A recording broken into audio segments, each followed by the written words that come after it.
Hebreus 7, parte 1. Estudo da palavra, Deus e nós. Quando se trata de dízimos e dinheiro, muitas pessoas são escravizadas por causa da falta do conhecimento da verdade. E não deveria ser assim. Nós devemos participar juridicamente, legalmente, da liberdade dos filhos de Deus. E isso é aqui, começa aqui na nossa vida física. Tá bom? Deus cobriu tudo. Não ficou nada de fora. Não sei se vocês lembram, né? Mas ali hoje é Hebreus 7, em Hebreus 5, o autor diz assim, né? Hebreus 5:11, ele diz assim: quanto a isso, temos muito que dizer, coisas difíceis de explicar, porque vocês se tornaram lentos para aprender. Veja, conforme a gente vai ganhando intimidade com a palavra, a gente começa a entender o espírito que está aqui na palavra. E quanto mais você recebe, mais a sua capacidade vai aumentando, mais ele vai te dando. E antes eu lia esse capítulo e aliás, Hebreus, né? Como eu disse para vocês desde o início, é um livro muito especial porque é um livro figurativo, né? Que fala muito de figuras. Ele trata muito das sombras, né? Das figuras do povo judeu, né? É um livro que tem uma simbologia, né? Ele é carregado de simbologia e é muito importante para a gente porque faz com que a gente entenda coisas que não vai mais permitir que a gente seja escravizado, né? Como nós entendemos aí aí no capítulo 5, no capítulo 6, né? Então o capítulo 6 termina, o capítulo 5, aliás, ele fala, né, que Jesus, ele é o sumo sacerdote da ordem de Melquisedeque, tá? Fala aqui no capítulo 5, versículo 6, né? E tu és sacerdote para sempre, segundo a ordem de Melquisedeque. Aí no capítulo 6, ele fala de novo. É o Espírito Santo, né? Através do autor. Ele diz de novo no final, olha, no 20, capítulo 6, versículo 20. Onde Jesus, que nos precedeu, entrou em nosso lugar, ou seja, está falando no Santo dos Santos, né? Aquele lugar onde havia o véu do tabernáculo de Moisés, tornando-se sumo sacerdote para sempre, segundo a ordem de Melquisedeque. Então agora a gente vai explicar um pouco, né? Com a ajuda do Espírito Santo, que em nome de Jesus vocês possam compreender, e se não entenderem, né? Coloca aí, deixa aí, né? Sinalizem aí, porque realmente é um assunto um pouco complexo. Então, vamos lá. O sacerdote Melquisedeque. Esse Melquisedeque, rei de Salém e sacerdote do Deus Altíssimo. Veja, por que eu digo isso, tá, gente? Porque isso aqui é a única parte do Novo Testamento que fala sobre o dízimo. Então, assim, de antemão, já digo para vocês, vai falar sobre o dízimo. Tá? É o único lugar no Novo Testamento que trata de dízimos. E esse aqui é um capítulo que algumas pessoas usam, né, alguns pastores, para poder justificar o dízimo. Mas eu não posso deixar de falar aquilo que as escrituras falam. Então, como eu disse hoje para o Vini, a incumbência que Deus me deu é um pouco difícil, mas se Ele deu para mim, Ele vai também me dar força e vai me capacitar para poder levar isso adiante. Seja diante de quem for. Seja quem for. Que eu tenho certeza que Ele vai me manter para que eu consiga fazer isso. Porque eu prezo pela palavra de Deus. Eu prezo com a minha própria vida pela palavra de Deus. Eu prefiro perder amigos, familiares, eu prefiro perder minha própria vida do que mentir sobre a palavra de Deus, do que ser contra a palavra de Deus. Foi a palavra de Deus que me deu vida quando eu não tinha nenhuma expectativa. E por ela, eu pretendo viver minha vida, porque ela é Jesus. Jesus está aqui. Jesus está na palavra. Ele é a palavra. Então, esse Melquisedeque, rei de Salém, o sacerdote do Deus Altíssimo, encontrou-se com Abraão quando este voltava depois de derrotar os reis. Aquela guerra lá, né, de Gênesis, 5 reis contra 4, né? Dos quais, né, um deles era o rei de Sodoma, onde Ló estava vivendo, né?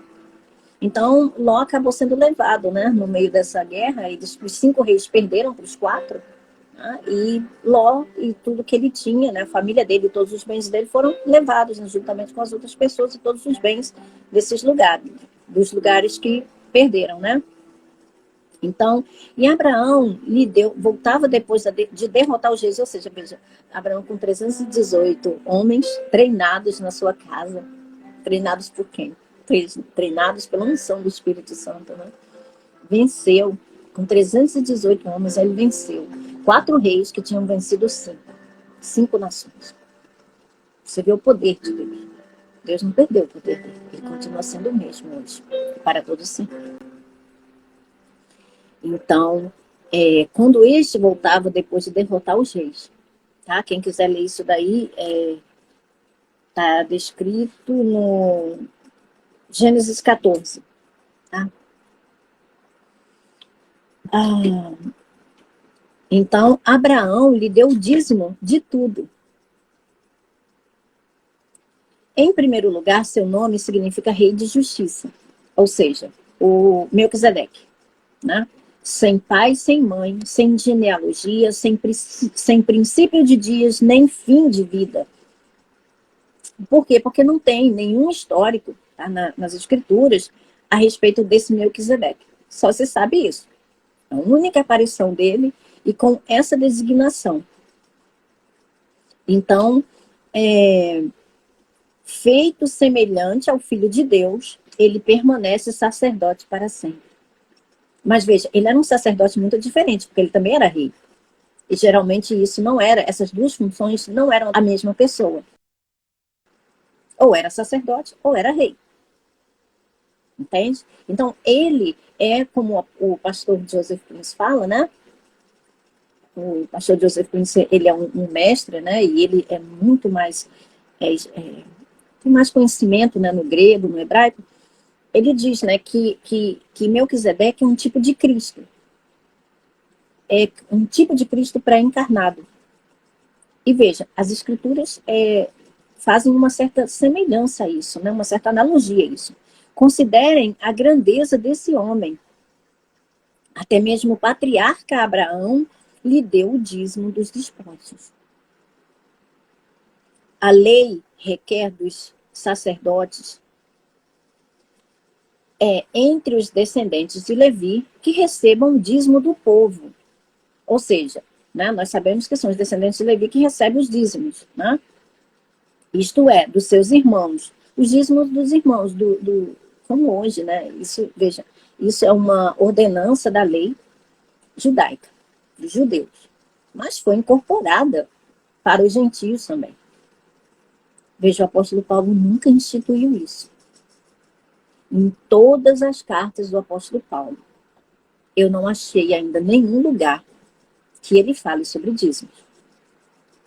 E eu sou uma amante das cartas do apóstolo Paulo.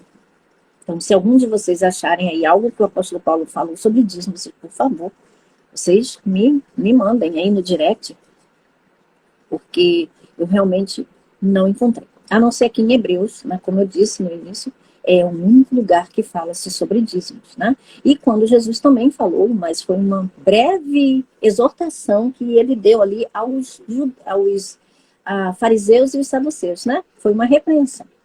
Vocês se orgulham de dar o dízimo, mas vocês deveriam não negligenciar outras coisas que são mais importantes, como a fé e a misericórdia, por exemplo. Então, se isso era motivo de orgulho para eles, Jesus quis dizer que eles se orgulhavam de fazer isso. Por que não faziam outras coisas? Né? Deveriam fazer essas coisas? Beleza. Porque a lei diz, eles seguem a lei? Beleza. Mas não deixassem de fazer as outras coisas que são mais importantes diante de Deus. Mas, enfim, né, o homem tende a dar valor mais àquilo que, né, lhe agrada. Né? Então, a lei requer dos sacerdotes, entre os descendentes de Levi, que recebam o dízimo do povo, isto é, dos seus irmãos, embora estes sejam descendentes de Abraão. Por quê? Porque Levi não vem de Abraão. Este homem, porém, que não pertencia à linhagem de Levi, dízimos de Abraão, e abençoou aquele que tinha as promessas. Ou seja, Levi vem de Abraão, né? Porque Abraão é o pai de Israel. Não é? Ele é o pai tanto dos judeus quanto dos não-judeus, do pai da fé. Né? E ele que deu origem, né, ao povo, né? Ao povo judeu. Foi do chamado dele, né? Da família dele, né? Ali de Éber e todos eles que Deus, né, separou, né, para ele. E foi em Abraão que Abraão recebeu a promessa de Deus. Foi a primeira aliança, né, que Deus fez. Depois de Noé, mas a primeira aliança de fé. A primeira aliança de fé. Que não se baseava em ordenanças, mas simplesmente em crer. E você vê que Abraão foi obediente, né? Porque ele creu em Deus. Porque ele deu estima àquilo que ele ouviu de Deus. Né? Ele deu credibilidade. A ponto de, né, quase sacrificar o filho dele. Ele só não sacrificou porque o anjo não permitiu. Né? Mas ele ia sacrificar porque ele cria que Deus podia trazer o filho dos mortos. Entende? Se ele fizesse aquilo, Deus faria. Né? Você vê que fé, né? Que coisa extraordinária. A gente não precisa fazer isso, tá? Hoje em dia, ninguém precisa sacrificar filho, ninguém precisa fazer essas coisas, não, para provar nada, não, tá? Isso foi algo que aconteceu lá nos primórdios. A primeira coisa, uma questão de jurisdição entre Deus, tá? E os homens, tá? Isso se trata de uma legalidade, porque tudo que Deus faz é com um princípio legal, é fundamentado, muito bem fundamentado em verdades. Então, era algo que precisava ser feito naquele momento, tá? Com relação à humanidade, tá bom? Ele já estava prevendo, e a gente vai falar sobre isso aqui, tá? Ele já estava prevendo em Abraão o que viria a acontecer, tá bom? Para todos os beneficiários, tá?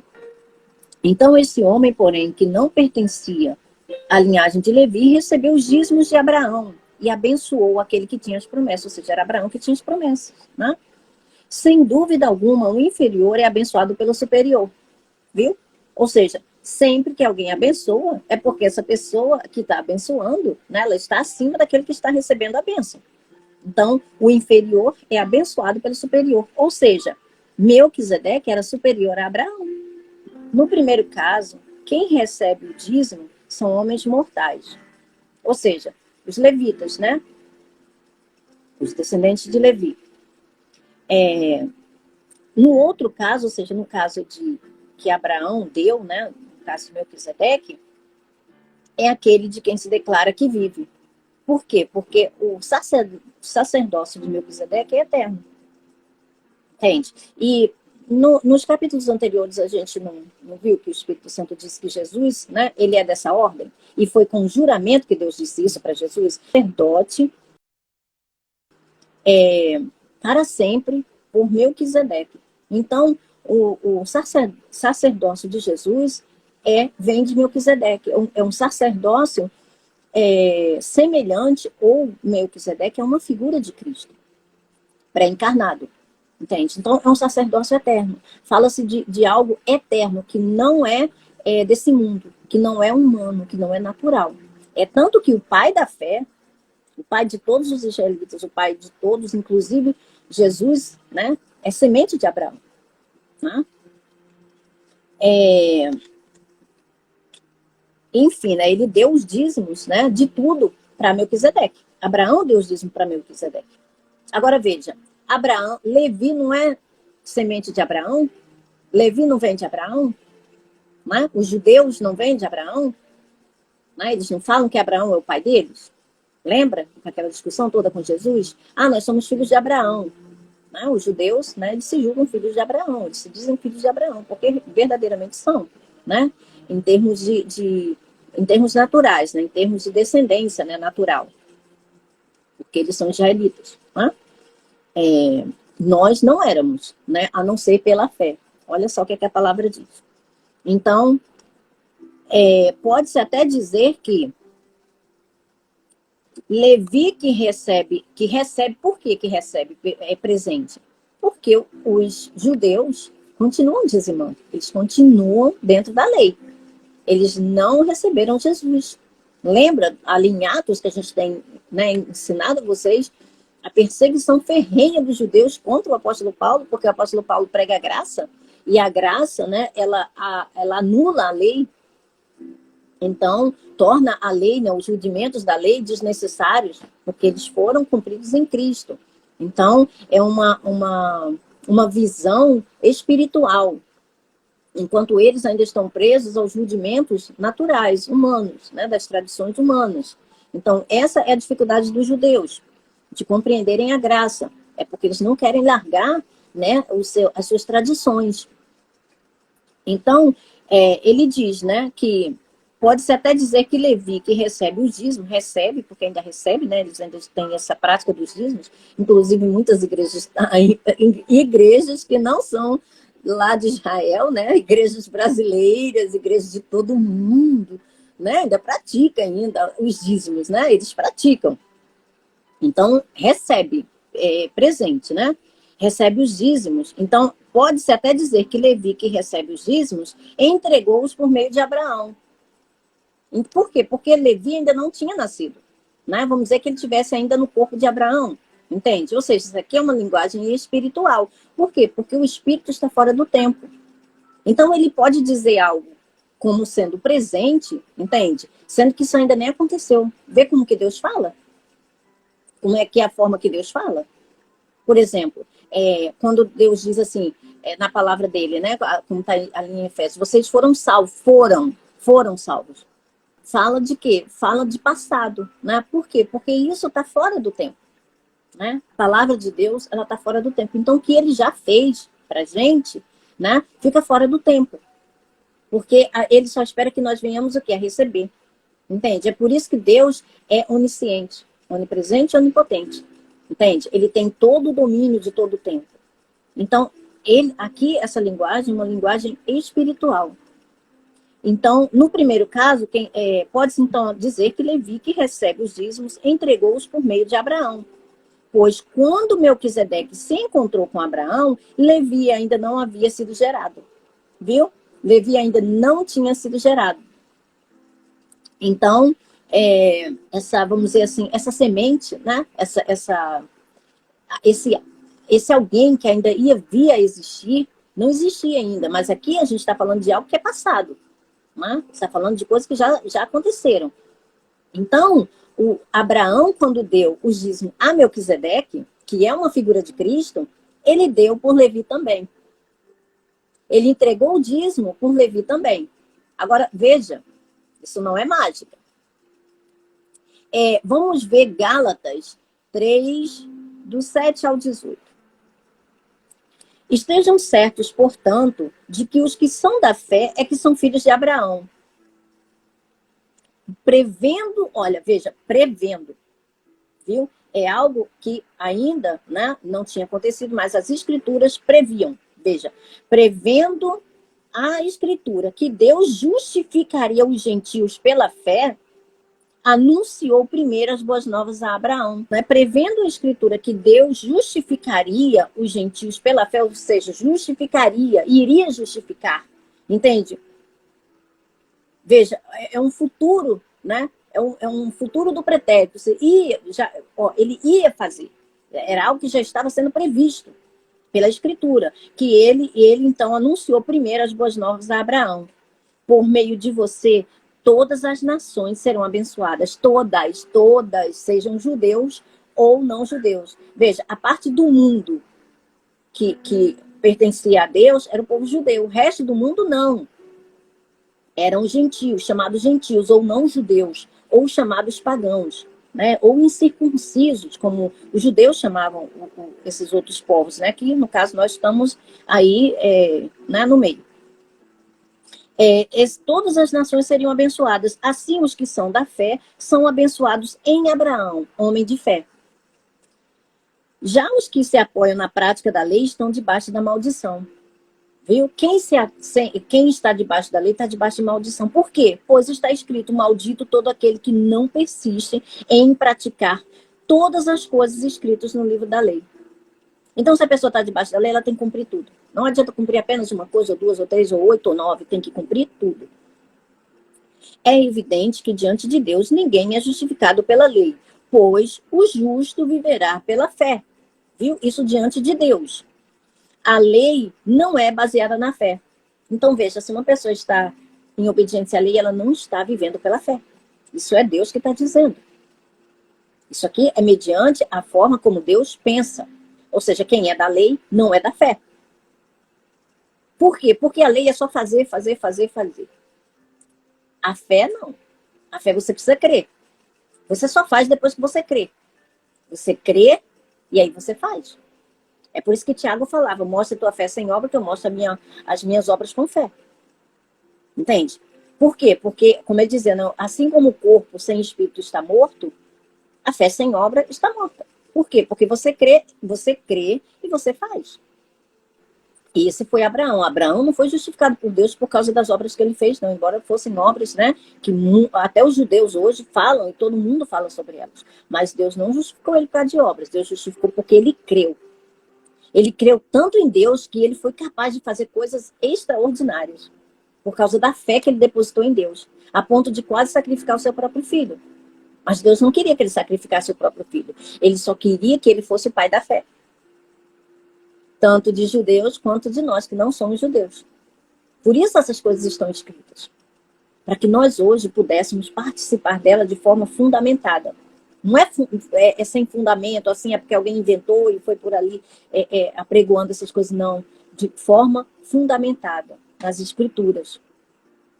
Então, né, ele diz, né, pois está escrito, maldito todo aquele que não persiste em praticar todas as coisas escritas no livro da lei. É evidente que diante de Deus ninguém é justificado pela lei, pois o justo viverá pela fé. A lei não é baseada na fé. Ao contrário, quem praticar estas coisas, por elas viverá. Viu? Então, a pessoa que vive debaixo da lei, ela vive pela prática das obras. Ela não vive por fé. Ela acha que ela vai ser aceita e o mérito dela vem exatamente disso. Da prática que ela consegue fazer para Deus. Então, é como se fosse um assalariado e Deus tivesse a obrigação de pagar. Deus tivesse que galardoar. Porque elas estão fazendo. Elas estão praticando. Entende? É por isso que muitas pessoas se frustram. Porque entra essa mistura entre graça e lei. E aí as pessoas ficam fazendo com que Deus seja um garçom. Usando a palavra de Deus, né, para atingir Deus, usando Deus como um meio para atingir seu fim. E não é assim. Então, Cristo nos redimiu da maldição da lei quando se tornou maldição em nosso lugar, pois está escrito, maldito todo aquele que for pendurado no madeiro. Então, veja, Jesus se tornou a maldição em nosso lugar. Olha a troca. Olha a troca, ao invés de nós sermos... Por que hoje a gente recebe a bondade de Deus que a gente não merece? Porque Jesus foi feito maldito em nosso lugar. Entende? Então ele levou a maldição para nos dar a bênção de Deus. É porque a gente merece? Não. É porque a gente só faz coisa boa? Não. É porque a gente obedeceu a lei todinha, cumpriu ela? Não. É porque Cristo, que era santo, perfeito, imaculado, cumpriu toda a lei, todas as coisas, ele se fez maldito por vontade própria. Sim, Deus é perfeito. Ele se fez maldito por vontade própria para nos fazer benditos do Senhor. Nós somos benditos do Senhor por causa de Cristo. Então, só quem está em Cristo, viu? Por isso que Deus não é... Ninguém pode dizer que Deus é injusto. Deus é bom. Deus é maravilhoso. Ele tornou o filho dele maldição, para que os malditos pudessem ser feitos benditos. Então, isso... para que em Cristo Jesus, viu, a bênção de Abraão chegasse também aos gentios. Tá vendo? A bênção de Abraão, né, ele sorriu, né? O sorriso dele, daqui a pouco ele tá com aqueles olhos aí, aquela boca. Ai, meu Deus. Isso para que em Cristo Jesus, a bênção de Abraão chegasse também aos gentios. Para que recebêssemos a promessa do Espírito, veja, a promessa do Espírito mediante a fé. Então, a gente só pode receber o Espírito mediante a fé. Sem fé, a gente não recebe. Entende? Pode fazer as obras que quiser, pode dar seus bens todinhos para os pobres, pode até seu corpo ser queimado, pode fazer o que for, se tornar o maior como é que eu falo? Mártir da história, da humanidade, ser venerado por... Sem fé, ninguém recebe o Espírito. Não é por obra, é por fé. Então não adianta as pessoas ficarem julgando as outras, né, seja por atos, por meninice ou coisa e tal, porque o Espírito só é dado mediante a fé. Tá bom? Irmãos, humanamente falando, veja, olha só, irmãos, humanamente falando, ninguém pode anular um testamento depois de ratificado nem acrescentar-lhe algo. Ou seja, o Novo Testamento foi feito quando? Quando Jesus morreu. Foi comprovado que Jesus morreu. Entende? Aí o Espírito Santo desceu, que era aquela promessa que estava contida nas Escrituras. O derramamento do Espírito. Foi por quê? Porque ninguém pode alterar, ninguém pode desfazer o que Cristo fez. Ninguém. O testamento é isso. E as cláusulas nós estamos lendo. Nós estamos falando sobre essas cláusulas desse Novo Testamento, do testamento da graça do Filho de Deus. Não é um testamento de homens, mas um testamento deixado pelo Filho de Deus para os outros filhos de Deus, que somos nós, os seus co-herdeiros com Cristo e herdeiros de Deus. Aqueles que não nasceram da vontade do homem, nem da carne, mas nasceram da vontade de Deus. Nasceram do Espírito de Deus. Assim também as promessas foram feitas a Abraão e ao seu descendente. Veja, olha só como uma letrinha faz toda uma diferença na Bíblia. É o que eu falo para vocês. Tenham muito cuidado, porque às vezes uma vírgula para Deus pode mudar uma vida inteira. Imagina, olha, uma letra, gente. Uma letra. Veja, olha o que ele diz. Olha que coisa mais sagaz. Como costuma dizer o nosso querido Vini, né? Que coisa sagaz. Olha, assim também as promessas foram feitas a Abraão e ao seu descendente. A Escritura não diz e aos seus descendentes. A promessa, veja, a promessa foi feita para que, né, ele seria pai de muitas nações. Entende? Ele seria o pai de muitas nações, mas a bênção só do herdeiro só seria dada para o seu descendente, que viria de Isaac. Isaac é o filho, oi filho, tudo bem? Isaac é o filho da promessa. Então, veja, a herdade, a herança, entenda, a promessa de que ele seria pai de muitas nações, também se cumpriu. É tanto que ele é pai, né, dos judeus e dos não-judeus, né, daqueles que têm fé. Mas veja, a herança de filho, só viria a partir do filho da promessa, que viria através de Isaac, Mas veja, é a semente. Uma semente que viria da raiz de Isaac, não de Ismael. Ismael, filho da escrava. Entende? Viria por Isaac. Uma semente. Lembra da mulher lá, da primeira promessa de Gênesis? A semente da mulher? Então, adivinha de onde que veio? Essa semente estava se referindo, lá de Gênesis até Abraão aqui, era Jesus Cristo. Olha só o que ele diz. Olha que coisa interessante. Por isso que a gente deve conhecer as Escrituras. A Escritura não diz e aos seus descendentes, como se falasse de muitos, mas ao seu descendente, dando a entender que se trata de um só, isto é, Cristo. Eu não sei como está na sua versão, mas o entendimento, ainda que mudem palavras, o entendimento é o mesmo. Então, esse descendente, essa semente, como está escrito, né? Aqui no meu rodapé, na letrinha, né? Pequenininha, no grego, é semente. Semente. Essa semente é Cristo. Então, pois se a herança depende da lei, não depende da promessa. Deus, porém, concedeu-a gratuitamente a Abraão mediante a promessa. Entende? Então, por que eu fui ler, né? Vamos voltar aqui para Hebreus 7. Por que eu fui ler isso? Porque, veja, Jesus o sacerdócio de Cristo é segundo Melquisedeque. Então, Melquisedeque é uma espécie de Cristo, pré-encarnado. O sacerdócio de Cristo é segundo a ordem de Melquisedeque. E Jesus também é a semente de Abraão. Entende?